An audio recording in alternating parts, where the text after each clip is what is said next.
There is a specific kind of silence that doesn't feel like an ending. It isn't the cold, sharp quiet that follows an argument, and it isn't that hollow space left behind by someone you've simply outgrown. No, this is something else. It's a heavy, resonant stillness. A pause that feels like the breath held between two notes of a song. You know this silence because you're living inside it right now. It arrived after a meeting that felt less like a new beginning and more like a long-awaited recognition. Maybe you met them in a crowded, noisy room, or maybe it was through the glass of a screen. But the medium never really mattered, did it? What mattered was the sudden, unsettling sense that the world had shifted its axis. You looked at a stranger and felt an ancient, quiet yes vibrate deep in your chest. True, it was a familiarity that defied any logical explanation. You had no shared history, no mutual friends, no rational reason to feel that your soul had just recognized its own reflection in another's eyes. This wasn't the frantic, dizzying spark of a crush.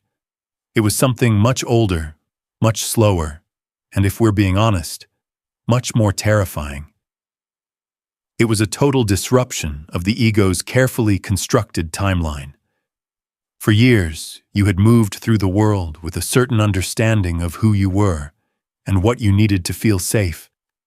But in the presence of this person, those certainties began to dissolve like salt in water. And then came the distance. The messages slowed to a trickle. The meeting stopped, and the silence moved in like a thick, coastal fog. You've likely spent nights wondering how something that felt so purposeful, so destined, could suddenly vanish into a void of non-communication. But if you listen closely to that silence, really listen, you might realize it isn't a void at all. It's a laboratory. It is the only space quiet enough for you to hear the parts of yourself that this connection was specifically designed to wake up. You aren't waiting for them to return. Not really. You are waiting for yourself to arrive. The ache of this specific silence is visceral, almost physical. It isn't just that you miss their voice or the way they looked at you. It's that the very air in your room feels different because they aren't occupying it. You might find yourself standing in the kitchen or driving to work on a Tuesday morning, and suddenly, a specific quality of light hitting the trees or the scent of rain on the pavement brings them back with a clarity that is almost painful. In those moments, they aren't a memory you're recalling, they are a presence you're feeling. This is the hallmark of a soul-level connection, the persistent resonance that lingers long after the physical person has departed. Most people in your life would call this obsession. They would tell you to move on, to find a distraction, to just get over it until the feeling fades. But you know in your bones that this is different. Obsession is loud, it's anxious, frantic, and it demands constant validation to keep itself alive. What you are feeling is a quiet, rooted weight. It is a longing that feels like a tether, pulling you toward a version of yourself you haven't been brave enough to meet yet. You've probably asked yourself 1,000 times why they ran. Why did they pull away just as things were becoming real? It is so tempting to view their silence as a rejection of your worth. But the truth is usually much more complex and much more human. They aren't running from your love. They are running from the mirror you hold up to them. In your presence, their unhealed wounds, their hidden shames, and their deepest insecurities became visible for the first time. You didn't even have to say anything. Your mere existence, the way you saw them with such unnerving honesty, forced them to look at parts of themselves they had spent a lifetime trying to bury. When a mirror becomes too bright, the natural instinct is to turn away, to seek the safety of the shadows once again. The distance between you isn't a wall they built to keep you out. It is a sanctuary they fled to because being seen by you felt like losing the mask they've worn for decades. This silence is the sound of their ego trying to repair itself, even as the soul begins its slow, inevitable rebellion against the lie. You may have noticed that this longing behaves differently than any grief you have experienced before. It isn't linear. There are days when you feel a strange, buoyant peace, as if you are secretly sharing a joke with the universe. And then there are the afternoons where the silence of your phone feels like a physical pressure against your ribs. This is the anatomy of a deep psychological resonance. It is as if a frequency has been tuned within you that simply cannot be untuned. You might find yourself walking through a store and suddenly, for no reason, you feel a wave of warmth, a quiet, steady pulse of affection that feels like it's coming from outside of you. You aren't losing your mind. This is the nature of a psychic field that has been activated between two people. In the world of depth psychology, we understand that we don't exist as isolated islands. We are part of an invisible web of energy. When two souls recognize one another, they create a bridge. Even when one person walks away from that bridge, the structure remains. The silence you are enduring is actually the sound of that bridge vibrating in the wind.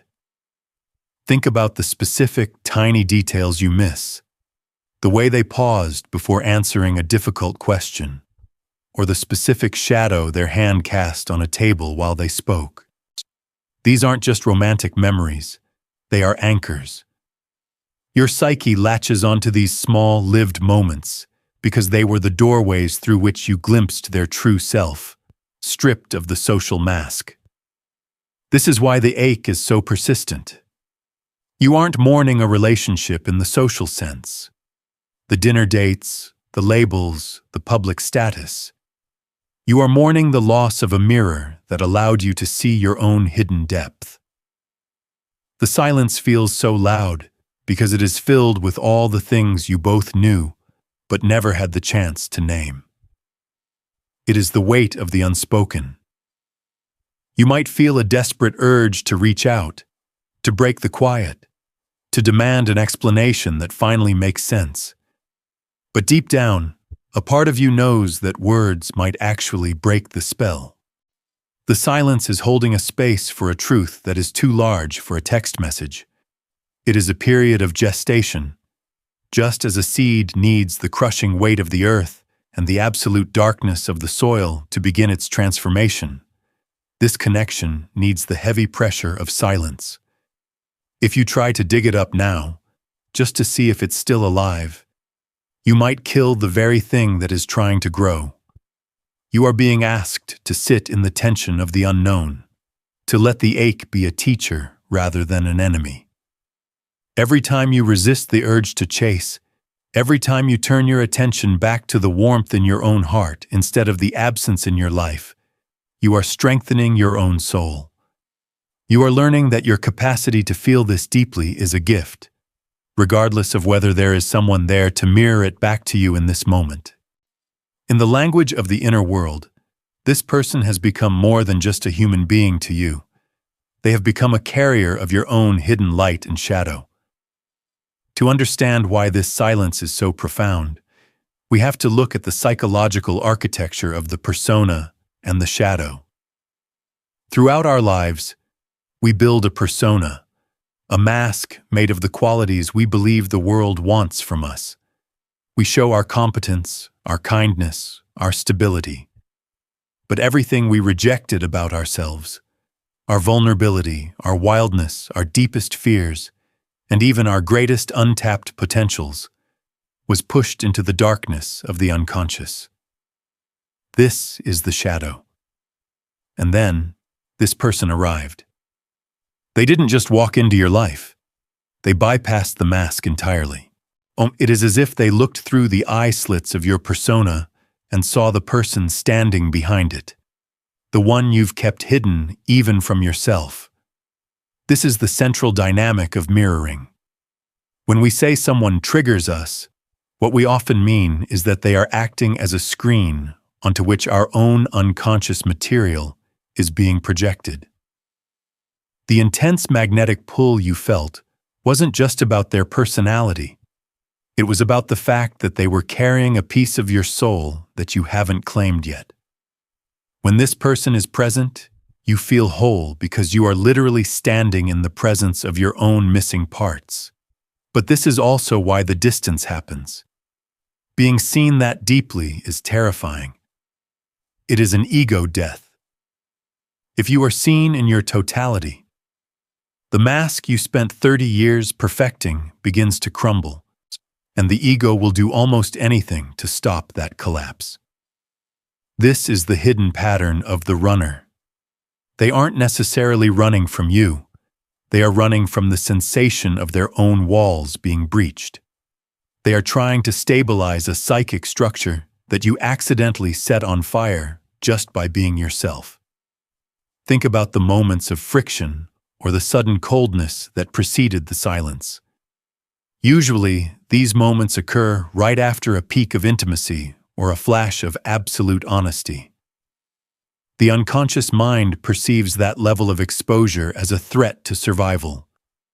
To the ego, intimacy feels like being swallowed, so it creates distance to breathe, to re-establish the boundaries, to convince itself that it is still in control. But once the mirror has been held up, the image cannot be unseen. Even in the silence, the reflection remains. You are currently holding the mirror for them, and they are holding one for you. This distance is the space where you are both being forced to look at what was revealed. You are being asked to realize that the qualities you so desperately admire or miss in them are actually qualities that live within you. If you find them incredibly brave, it is your own bravery they have awakened. If you find them uniquely soulful, it is your own soul they have mirrored back. The pain of the silence is the friction of these projected parts trying to find their way back home to you. You are learning that the wholeness you felt in their presence was not something they gave you, but something they revealed was already there. The silence is the cooling period after the forge. It is where the iron of your character begins to set into a new, more authentic shape. Imagine a person who has spent their entire life believing they are a creature of pure logic and order. They have built a career, a reputation, and a life based on being the one who never falters. Then, they meet someone who speaks to a part of them they didn't even know existed, a part that is poetic, fragile, and deeply intuitive. For a few months, the world is technicolor. But then, as the depth of the connection becomes undeniable, the other person pulls away. The silence sets in. Our protagonist spends months in agony, analyzing every text, every silence, trying to fix what went wrong. They are trapped in the state of attachment, a psychological grip that insists their well-being is held hostage by the other person's presence. But as the months of silence turn into a year, something shifts. The desperation begins to burn out, leaving behind a cold, clear space. They realize they are no longer waiting for a phone call. They are starting to inhabit the very qualities they once outsourced to the other person. They begin to write, to feel, and to stand in their own vulnerability without needing someone else to validate it. They have moved from attachment to alignment. This is the alchemical process of the silence. It is a slow, grueling transition from needing the other to be the source of your light, to becoming the light itself.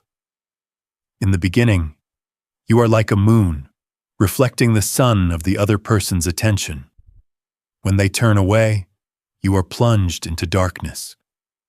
But the goal of the individuation process is to become your own sun. Yet this connection was never meant to be a permanent crutch. It was a catalyst intended to burn away the false layers of your identity. Think of the silence as a vessel, an alchemical flask. If the heat is turned up too high and the pressure is too great, the material inside changes.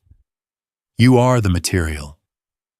The silence is stripping you of your smallness, the part of you that believes you are incomplete without a specific person's gaze. You may find that in this long, quiet stretch, other unconscious tensions begin to surface. You might start to see how your need for this connection is linked to an old wound from childhood, a time when you weren't seen, or when love felt like something that could be revoked at any moment. The silence acts like a magnifying glass, bringing these hidden patterns into sharp focus. You realize that you have been repeating a cycle of seeking the one who will finally stay, finally see you, and finally make the world feel safe. But the silence is teaching you that no human being can carry that burden for you. The tension you feel is the push and pull between the child within you who wants to be rescued and the adult within you who is learning to stand alone. This is the longest and most difficult part of the journey because it requires you to stop looking at the door and start looking at the room you are actually standing in. You have to realize that the resonance you feel with them is actually a resonance with your own potential. The silence is not a punishment for your inadequacy. It is a protection of your process. It is the universe's way of ensuring you don't settle for a shallow version of love before you have discovered the depth of your own being. You are being prepared for a different kind of relationship, one where two whole people meet in the center, rather than two halves trying to fuse together to escape the cold. Eventually, the weight of the silence begins to change. It no longer feels like the heavy pressure of a door held shut against you, but like the quiet, fertile soil of a garden in winter. You stop asking why they left and start noticing who arrived in their place. And that person is you. The quiet shift happens not when you stop loving them, but when the love you feel for them is no longer indistinguishable from your own survival. You begin to breathe again. You realize that the version of you that started this journey, the one who was terrified of the void and desperate for a sign, has quietly passed away. In their place is someone more substantial, someone whose edges are more defined. This is the slow emergence of the self. Jung suggested that our lives are not a linear path toward a goal, but a circumambulation around a central point, a return to the core of who we have always been. This connection, with all its beauty and all its bruising silence, was the centrifugal force that pushed you back toward that center. You have moved from the frantic energy of pursuit to the steady pulse of readiness. You now understand that anything that must be chased is not yet in alignment with your soul, and anything that is truly yours will meet you in the truth of the present moment. The silence hasn't robbed you of anything. It has returned your power to you. You are no longer a beggar at the door of another's affection. You are the architect of your own inner peace. This doesn't mean the love is gone. In fact, it may be purer now, stripped of the need to possess or control. You can hold them in your heart with a gentle, non-attached warmth, acknowledging that they were the messenger who brought you the news of your own depth. Whether the silence ever breaks is no longer the most important question. The important thing is that you are no longer silent within yourself. You have found the words for your own experience, and you have found the courage to stand in your own light. As you sit here in the quiet, perhaps late at night, let yourself feel the fullness of your own presence. You are a complete being. The resonance you feel with the world, and with that specific someone, is simply a reminder of the music that already lives inside you. You have been through a profound transformation, a quiet death and a slow rebirth, and you have survived it. The silence was the sanctuary where this work took place. It was the space where you finally stopped running from yourself. If you feel moved to do so, I invite you to share one small thing you have discovered about your own strength during this quiet period. Sometimes, naming the realization is the final step in making it real. You are seen, you are whole, and you are exactly where you need to be. Until we meet again in the depth.